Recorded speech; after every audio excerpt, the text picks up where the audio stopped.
तो सबसे पहले आप इस वीडियो को लाइक कर दीजिए, क्योंकि बाद में आप लाइक करना भूल जाते हैं। तो प्लीज इस वीडियो को टक से लाइक कर दें। हिंदू संस्कृति में धर्म, रीति रिवाज, त्योहार तथा परंपराओं का अत्यंत महत्व है। भारत में हर त्योहार को परंपरागत रूप से पूरे उमंग और अनुसार के साथ मनाया जाता है। हर त्योहार की अपनी अलग विशेषता होती है और हर त्योहार अपने आप में महत्वपूर्ण होता है।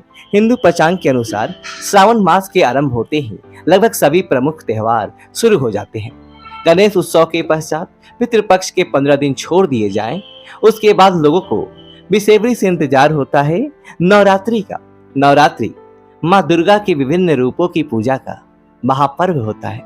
माँ के शक्ति स्वरूप की उपासना का यह महोत्सव 9 दिनों तक चलता है।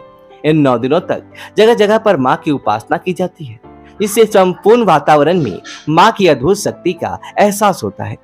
लोग अपने घरों में तो माँ की उपासना करते ही हैं और साथ ही शहर में विभिन्न स्थानों पर विभिन्न मंडलों के द्वारा माँ की भव्य मूर्तियां विराजित की जाती है और 9 दिनों तक पूरी श्रद्धा भक्ति के साथ माँ की उत्सव मनाया जाता है।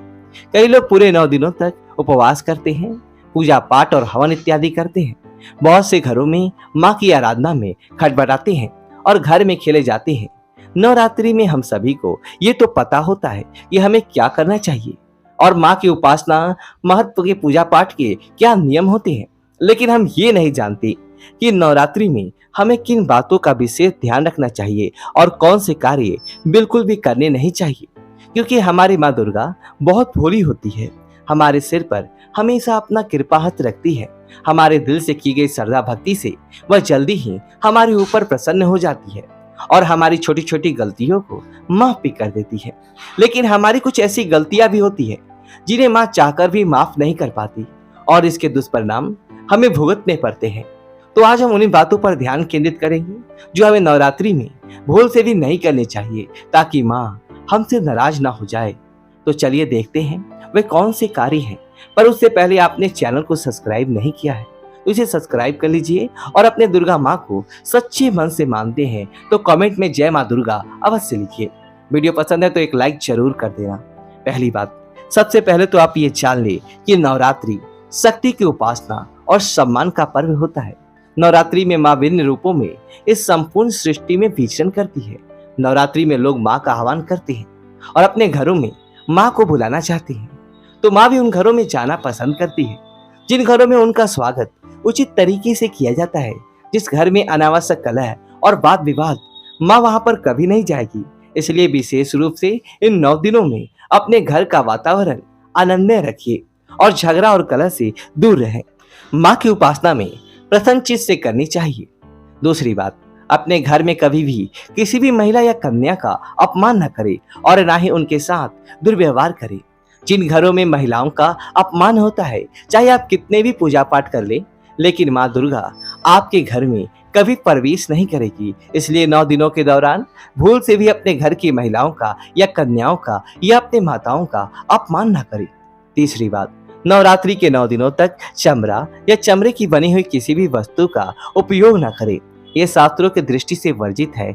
जीवों को निर्दयता से मारकर उनके चमड़े से बनी हुई वस्तुओं का उपयोग करने से माँ रुष्ट हो जाती है। माँ इस संसार की सभी प्राणियों पर प्रेम करती है। सभी प्राणी माता को अत्यंत प्रिय है। इसलिए 9 दिनों के दौरान किसी भी प्रकार के जीव की हत्या भूल से भी ना करें। चौथी बात, नवरात्रि के 9 दिनों तक नाखून काटना या बाल कटवाना वर्जित माना गया है। इन पूरे 9 दिनों तक आपको स्वच्छ और साफ कपड़े पहनने चाहिए और गंदगी से दूर रहना चाहिए। पांचवी बात, नवरात्रि के 9 दिनों तक मांसाहार ना करे और ना ही मद्यपान करे। यह स्वास्थ्य की दृष्टि से तो नुकसानदायक होता ही है, साथ ही नशा करने वालों से माँ हमेशा दूर रहती है। ऐसे लोगों पर अपनी कृपा कभी नहीं बरसाती। कोशिश करें कि 9 दिनों तक अपने आहार में प्याज और लहसुन का भी प्रयोग न करें। तामसिक भोजन के बजाय सात्विक आहार करें, जिससे आपके मन में अच्छे विचार आएंगे। छठी बात, काला रंग शास्त्रों की दृष्टि से अशुभ माना गया है और इस रंग के किसी भी वस्तु की कभी भी पूजा पाठ में या शुभ अवसर पर नहीं किया जाता है। नवरात्रि के 9 दिन बहुत ही शुभ और पवित्र होते हैं। इसलिए 9 दिनों तक काले रंग की कपड़े और वस्तुओं को अपने शरीर पर ना पहने। सातवीं बात, नवरात्रि में जो लोग उपवास और व्रत करते हैं उन्हें पूरे 9 दिनों तक शारीरिक संबंध नहीं बनाना चाहिए। इन दिनों में ब्रह्मचर्य का पालन करना अति आवश्यक है। 8वीं बात, नवरात्रि के व्रत वाले दिन केवल व्रत का निर्धारित खाना ही खाएं। अनाज और लहसुन का सेवन भूल से भी ना करें। 9वीं बात, नवरात्रि में नियमित रूप से माँ की पूजा करनी चाहिए और पूजा के बाद माँ के धूप दीप के साथ आरती भी जरूर करें। पूजा और आरती करते समय पूजा में किसी भी प्रकार की विघ्न उत्पन्न नहीं होने देनी चाहिए या रुक रुक कर भी आरती नहीं करनी चाहिए।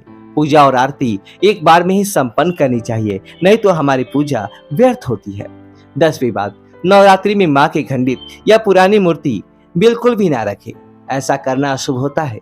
हमेशा माँ की मूर्ति की स्थापना करें और ध्यान रखें, नवरात्रि के 9 दिनों में अपने घर को कभी भी अकेला ना छोड़ें। और घर में कोई घर स्थापना की हुई है तो घर में कोई ना कोई स्त्री या पुरुष अवश्य ही रुकना चाहिए। ऐसे समय में घर को खाली छोड़ने से अशुभ होता है। 7वीं के पीछे यह भी एक कारण है कि घर के अंदर बिल्लियां घूमती है, जिससे कोई छोटे पशु माँ के घट को नष्ट कर सकते हैं और इससे अनर्थ हो सकता है। इसलिए घर को अकेला ना छोड़े। तो ये थी वह कार्य जो नवरात्रि के 9 दिनों में हमें करने नहीं चाहिए। अगर ये जानकारी आपको पसंद है तो वीडियो को लाइक करें, कमेंट में जय माँ दुर्गा, जय माँ शक्ति अवश्य लिखिए। वीडियो को लाइक करें, अपने दोस्तों के साथ शेयर करो, हमारे चैनल को सब्सक्राइब करें। धन्यवाद दोस्तों।